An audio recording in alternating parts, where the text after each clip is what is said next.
La particularité de ce qu'on fera ce soir, c'est qu'on va s'intéresser à un aspect de l'envoûtement qui frappe de nombreuses personnes.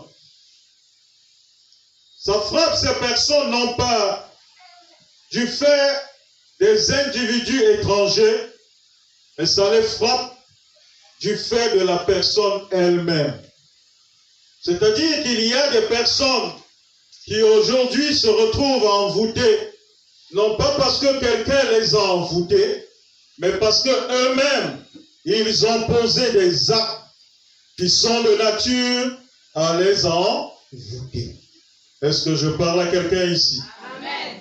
Donc ce soir, bien-aimés, ce que nous allons faire, c'est qu'on va exposer et on va détruire l'auto-envoûtement.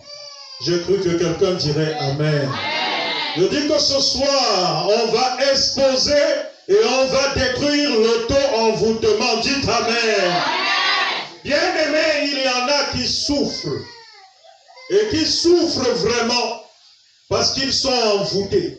Amen. Amen. Il y en a qui souffrent vraiment parce qu'ils sont envoûtés. Non pas par une tierce personne, mais parce que, bien-aimés, ils se sont eux-mêmes envoûtés. Il y en a qui souffrent de cela. Ils souffrent parce que eux-mêmes, ils se sont envoûtés. Amen. Amen. Beaucoup en souffrent. Ils se sont envoûtés, certains sans le savoir, se sont laissés prendre dans les chaînes de l'envoûtement.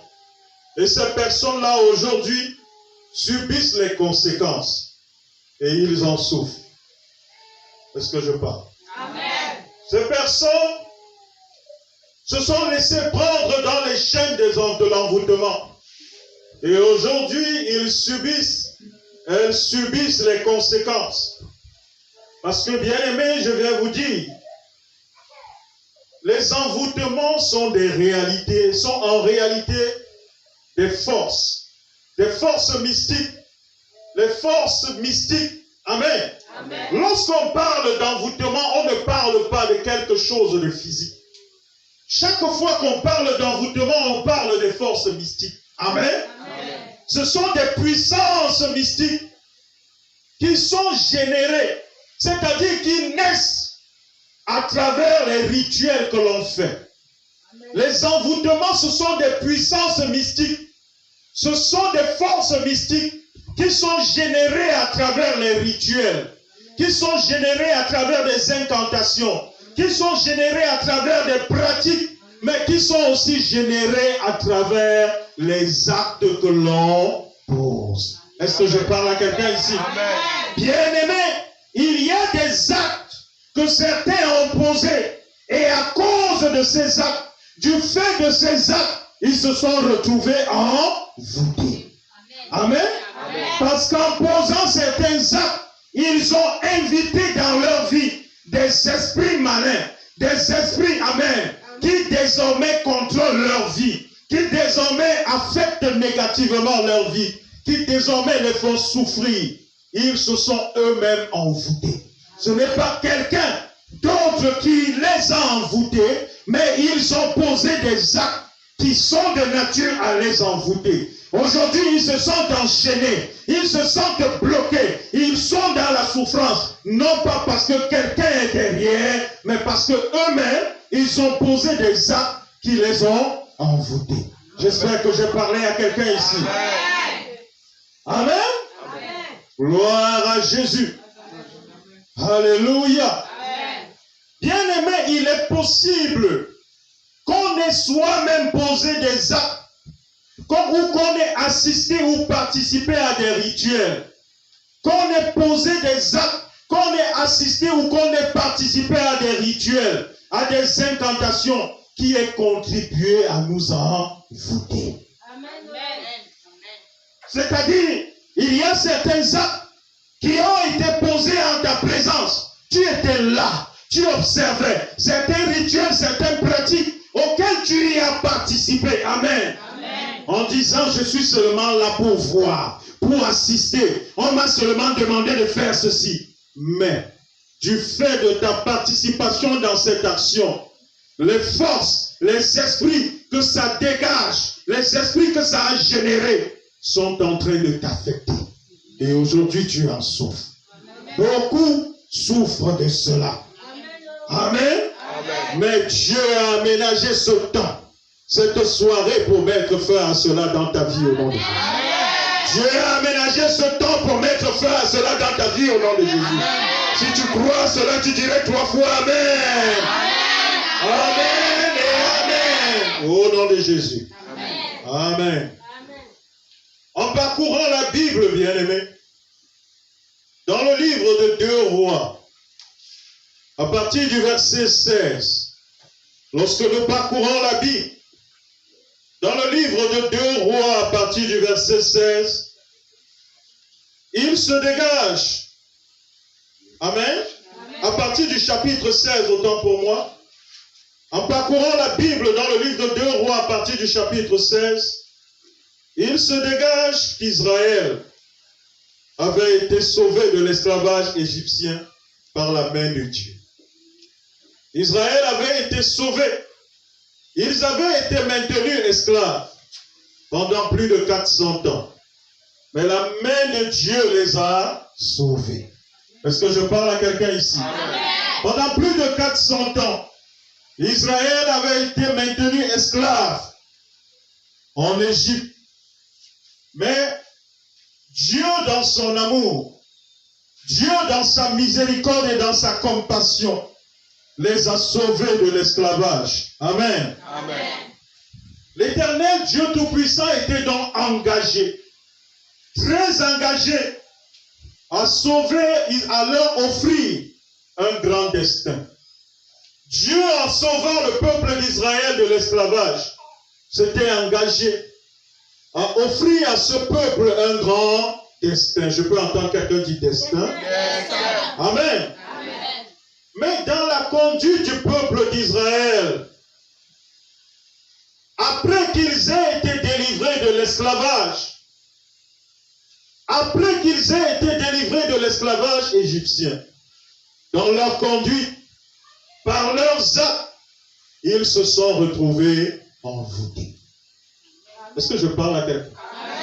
Voilà un peuple qui était maintenu esclave pendant plus de 430 ans.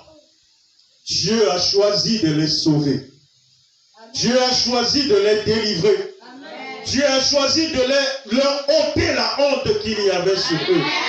Dieu les a sortis de cette honte.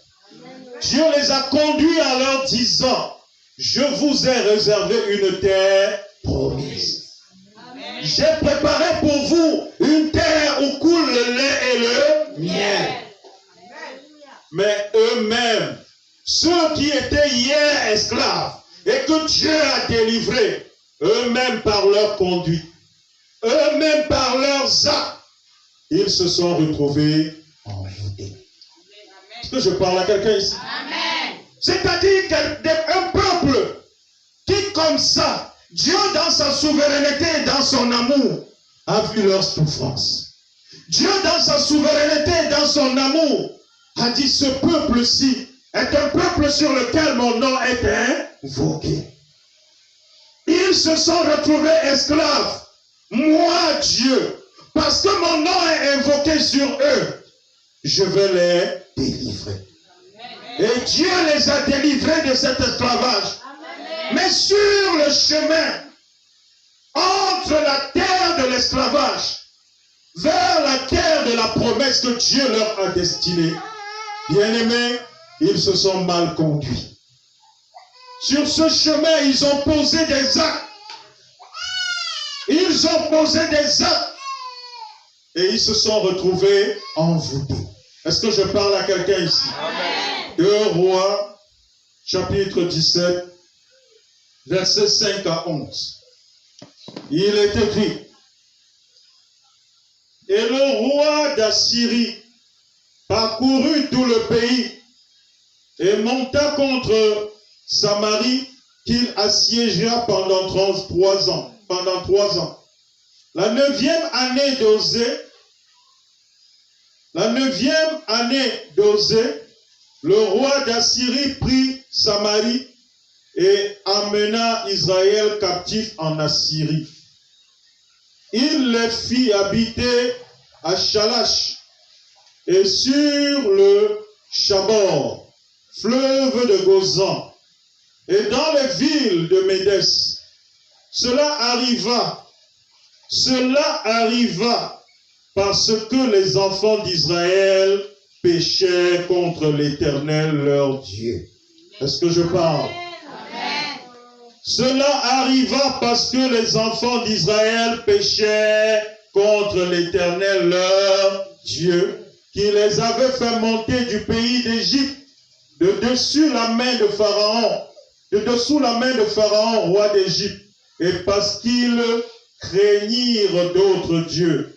Ils suivirent les coutumes des nations que l'Éternel avait chassées devant les enfants d'Israël, et celles que les rois d'Israël avaient établies. Les enfants d'Israël firent en secret contre l'Éternel leur Dieu des choses qui ne sont pas bien.